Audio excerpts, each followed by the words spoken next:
네, 안녕하세요. 네, 안녕하세요. 또 경제데이트를 약간 포맷을 달리해서 네. 한번 시험을 해보는데요. 오늘은 이슈가 마이너스 유가. 요새 이렇게 큰 이제 관심거리죠. 왜 유가가 마이너스로 떨어졌나? 그렇죠. 왜 마이너스로 떨어졌죠? 궁금해서 왔습니다. 지금 이제 뭐 이미 뉴스로 다 나와서 다들 알고 계시겠지만 이제 미국의 WTI 선물 가격이 1주 전인가 2주 전에 그 마이너스로 떨어졌죠. 왔다 갔다 하다가 겨우 지금 10달러대로 지금 이제 반등한 상태죠. 근데 그 유가가 마이너스로 떨어진 원인이 뭐죠? 코로나19로 사람들이 경제 활동 자체를 아예 안 하니까 비행기도 안 돌아다니고 자동차도 지금 안 다니고 그래서 이제 유가 수요가 전반적으로 완전히 거의 사라졌다. 네. 그런 원유 소비가 거의 이렇게 급감을 했다라는 거죠. 또 원유 소비는 급감했는데 공급은 그대로입니다. 그대로거나 감사는 했는데 깔짝. 근데 더 늘었다라는 거죠. 늘어서 이제 도저히 이렇게 갭이 커져가지고 도저히 안 돼서 그래서 이제 감산 합의를 했다라는 거 아니에요. 네, 이른바 이제 러시아하고 오펙 네. 이제 산유국하고 오펙 회원국이 아닌 러시아하고 미국까지 넣어서 그래서 오펙 플러스 이렇게 이름을 이제 붙여가지고 그래서 이제 3대 산유국이죠. 미국, 사우디, 러시아. 이 세 나라가 중심이 돼서 감산을 이렇게 얼마 전에 하루 한 970만 배럴 정도 원래는 뭐 1000만 배럴, 1200만 배럴인가 감산하기로 했다가 네. 그리고 멕시코라든지 이런 데서 반발이 있어가지고 그래서 이제 970만 배럴로 이렇게 이제 했다라고 했는데 감산하자마자 유가가 마이너스로 곤두박질 쳐버렸어요. 근데 상식적으로 생각을 해보면 마이너스가 가능할까요? 사실 좀 말이 안 되는 것 같아요. 예를 들어서 돈을 받고 예, 자동차 신차 나왔는데 안 팔려가지고 그러면 내가 나한테 돈 좀 내가 그 인수할게 뭐 이렇게 가져갈게 뭐 이런 그런가요? 자동차도 받고 돈도 받고 그런 느낌이죠.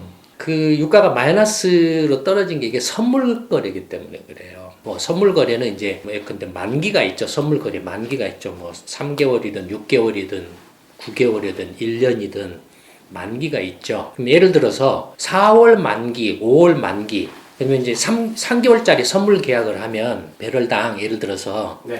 이제 4월 만기라고 3개월짜리로 생각을 해보면 1월 달에 계약을 시작을 했겠죠. 4월 달에 만기가 되는 선물 상품이 이제 등록이 돼가지고 거래가 일어나겠죠. 그러면 예컨대 1월 달 같으면 유가가 배럴당 예를 들어서 60달러였다. 60달러에서 선물 거래를 막 하고 했는데 이게 이제 2월 달, 3월 달 들어가지고 코로나19 폭발적으로 이렇게 해서 세계 원유 소비가 그냥 폭락을 했다. 이렇게 폭감을 해버렸어요. 확 줄어들고 공급은 안 줄고.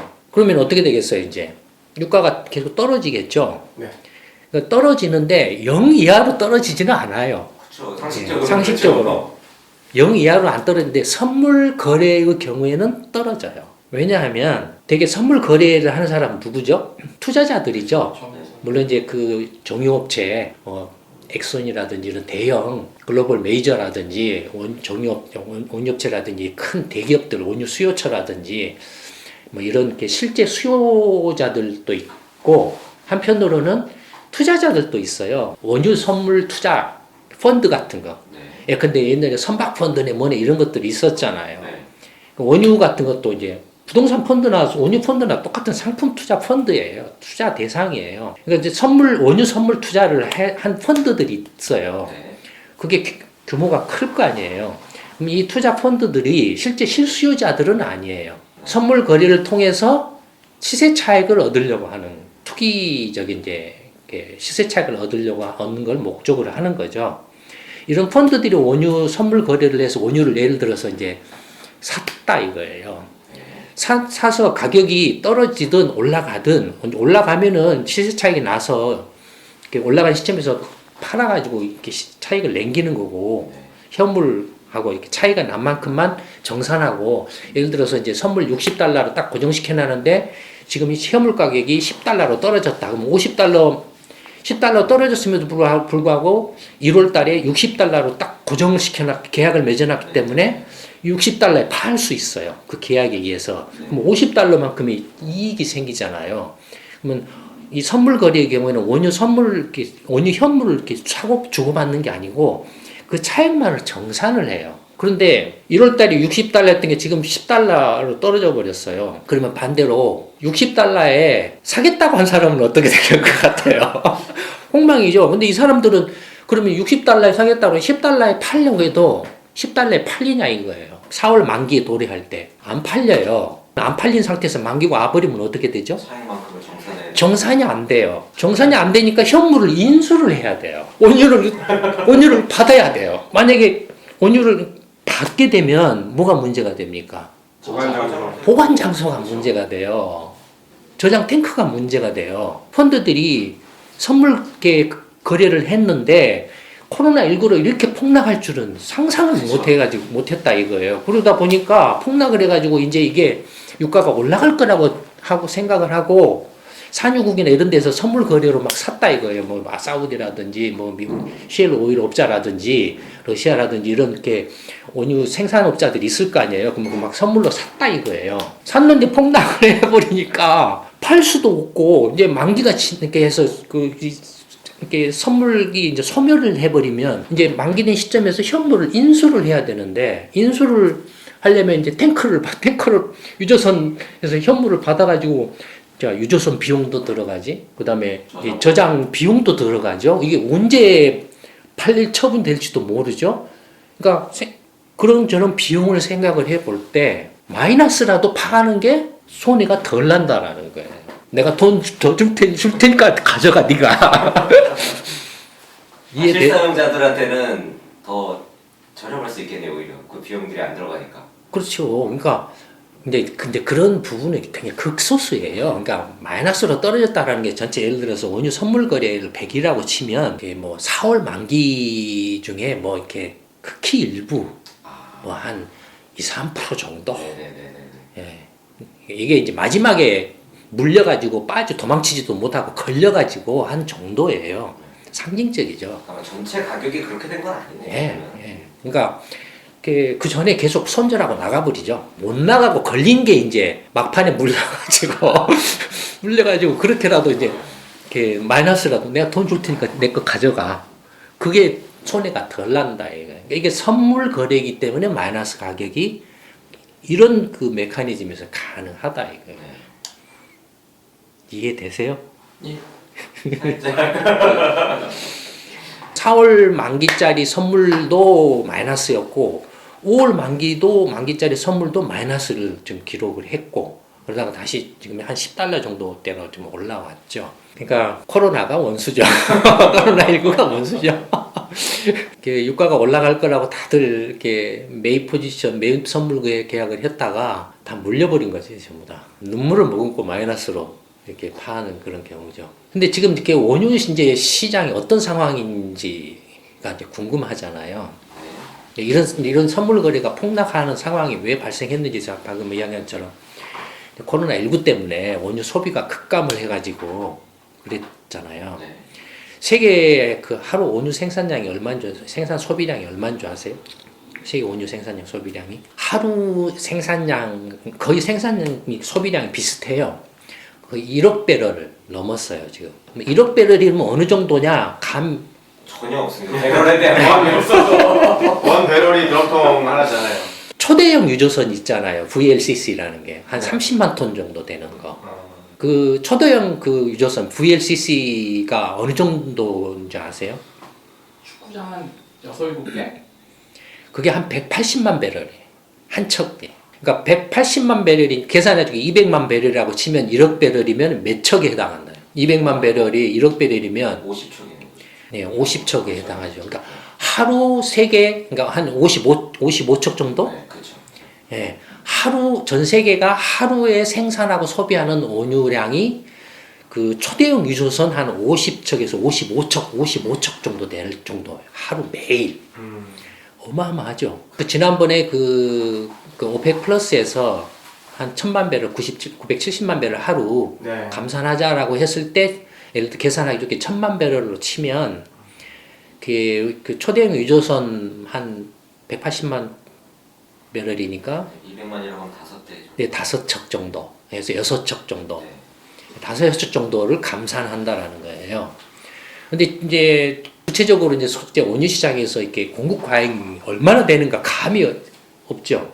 네. 그래서 이번 주에 우리 연구소에서 이제 경제 시평에서 그거 이제 미국 이제 원유 시장을 이렇게 대상으로 해서 이렇게 그걸 분석을 해서 한번 보여줬죠. 전 세계적으로 그 초대형 유조선이 한 750척 정도 있다고 그래요. 근데 지금 현재 그 초대형 유조선 중에 80척이 이게 원유 저장 해상 저장 보관소로 지금 용선돼 있다고 그래요. 근데 이런 상황이 전에도 있었어요. 언제죠? 몇 년 전이에요. 2016년. 예, 2014년, 15년 그때 이게 유가가 배럴당 100달러에서 그 우크라이나 러시아가 침공하면서 네. 급락해가지고 배럴당 30달러 밑까지 떨어져서 공급 과잉해가지고 난리가 났었거든요. 그때도 원유를 저장할 데가 없어가지고 난리가 났었거든요. 그러니까 그때도 공급 과잉으로 상당히 심각해가지고 2016년부터 그래서 감산합의 연장 해가지고 유가를 이렇게 띄워온 거예요. 그러다가 이제 세계 경제가 이렇게 조금 이렇게 나아져서 원유 소비가 늘어나서 이제 이렇게 원유 이렇게 감산도 조금 이제 이렇게 유보가 된 거죠. 이미 이제 그런 상황이 있었기 때문에 그래서 그러면은 이렇게 지금 이제 그 이런 그 원유 공급 과잉이나 유가 하락이 언제까지 계속 될 것인가를 이렇게 가늠해보는 기준 하나의 지표라 할까 같은 기준이에요. 그 당시 상황이. 네. 그때가 굉장히 공급 과잉이 심각했기 때문에 공급 과잉이 심각했다라는 건 뭘 말하죠? 그 당시에 원유 저장 시설이나 비축 용량이 최대였다라는 거죠. 그러니까 그 지금 최대치를 기준으로 해서 지금 현재 원유 수급 공급 과잉이 얼마냐를 보면은 앞으로 얼마나 더 이렇게 버틸 수 있을 것인가를 짐작해낼 수 있죠. 그러니까 이거 주먹구구식으로 이렇게 막 때리면 안 된다니까요. 이게 그걸 이제 그 이번 주 우리 경제 시평에서 이렇게 설명하는데 경제 시평의 내용을 간단하게 일부분만을 한번 찝어서 이렇게 보여드리면. 이게 이제 미국 그 원유 시장 이렇게 수급 동향이에요. 미국 시장이에요. 미국이에요. 미국이 이제 세계 최대 원유 뭐 중국이죠. 근데 뭐 미국도 시장이 크니까 보냐면 이게 뭐냐면 이제 미국의 원유 재고량을 나타내요. 원유 재고량을 나타내고 여기서 원유 소비량을 나타내요. 미국의 원유 재고하고 원유 소비량을 보면 중국이나 아시아권, 중국이나 일본이나 한국을 포함한 아시아권이나 기타 유럽 등의 원유 재고하고 소비량의 패턴도 비슷하다라고 보면 돼요. 그러니까 근데 이제 이게 미국의 경우에는 이런 것들을 명확하게 이렇게 잡아낼 수 있기 때문에 미국을 이제 예로 들어서 이게 설명을 하는 거죠. 보면 이게 미국 원유 재고인데 민간 재고하고 미국 연방 정부의 전략적 비축유 SPR이라고 하는데. 그 전략적 비축유를 다 합한 전체의 원유 재고량을 나타낸. 보시면은 2010년에는 고유가였죠. 네. 배럴당 140달러에 달았으니까. 그게 원유 재고가 적었어요. 계속 유가가 100달러를 넘어가지고. 그러다가 2014년, 15년에 이제 배럴당 30달러로 떨어지면서 원유 이제 공급 과잉해가지고 원유 재고가 확 늘어나서 정점을 2017년에 찍어요. 2017년 초에 정점을 찍었다가 다시 이제 원유 소비가 늘어나서 재고가 줄어들었다가 3월 한 이제 중순부터 다시 이렇게 원유 재고가 급 폭증을 해요. 팍 늘어나잖아요. 근데 그러니까 이제 앞으로 그러면 미국의 경우에 원유 저장 시설이 언제쯤 바닥날 거냐는 요만큼이에요. 얼마 안 남았네요. 얼마 안 남았죠. 근데 이게 4월 17일까지예요. 지금 4월 말이잖아요. 예. 그러니까 거의 다 차버렸을 수 있어요. 예. 거의 다 찼다고 봐도 거의 이렇게 무방할 정도로 상황이라는 거예요. 실제로. 근데 반면에 이제 원유 소비량을 봐보면은 원유 소비량은 변동이 어떻습니까? 경기가 좋건 나쁘건 사실 거의 변동이 없어요. 네. 차 탈 거 계속 차 타고 기름 뗄 거 떼고 공장 돌릴 거 돌리고 석유화학 제품 만들 거 만들고 하기 때문에 큰 변동은 없어요. 이런 재고 변동은 어디서 일어나죠? 공급에서 일어나죠. 러시아, 사우디, 미국 등이 서로 공급 시장 점유율을 더 많이 차지하려고 하는 그래서 공격적인 생산에서 일어나죠. 수요의 큰 변동보다는 그러니까 원유 시장의 특성은 원유 시장에서 발생하는 공급 과잉의 특성은 수요 감소보다는 공급 과잉이 발생을 해요. 이런 이야기까지 해줄 필요는 없는데 너무 많이 이야기해 주는 거 아닌가 이거? 좋습니다. 근데 이게 지금 이제 원유 소비를 보면 역시 3월 중순부터 어떻습니까? 폭감을 해버려요. 폭감을 해버려요. 이게 코로나. 그러니까 이것은 아무도 예상치 못한 외부 충격에 의한 현상이죠. 완전 절벽이네요. 예, 그러니까 폭감을 해버려요. 그냥 확 줄어버려요. 거의 한 35% 정도 소비가 줄어버려요. 그러니까 소비가 35% 줄어버리고 생산은 이게 그대로 있는 상태에서 이렇게 줄어든 만큼이 재고로 쌓여버리죠. 근데 그 원유 시추공을 이렇게 때려막지 않는 한은 계속 생산을 해야 돼요. 계속. 계산을 해보니까 대충 5월 중순이면은 꽉 차버려요. 이 시대의 저장 시설을 다 채워버려요. 그러니까 이제 지금 그래서 그 미국하고 러시아하고 사우디 등이 원유 생산 감산 합의를 했어도 지금 코로나19로 인해서 원유 소비가 이렇게 폭감을 해버리고 생산은 사실상 이렇게 줄이기가 힘들고 줄인다라고 또 뒤에서 또 빼서 파는 거 누가 알아요?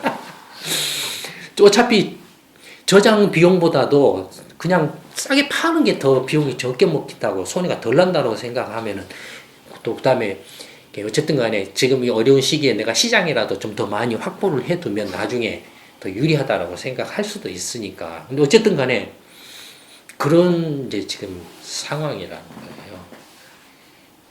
그러니까 이제 관건은 뭐냐면은 원유 소비가 회복돼야 된다라는 거예요. 원유 소비가 언제쯤 회복될 것인가는 뭘로 판단해야 합니까?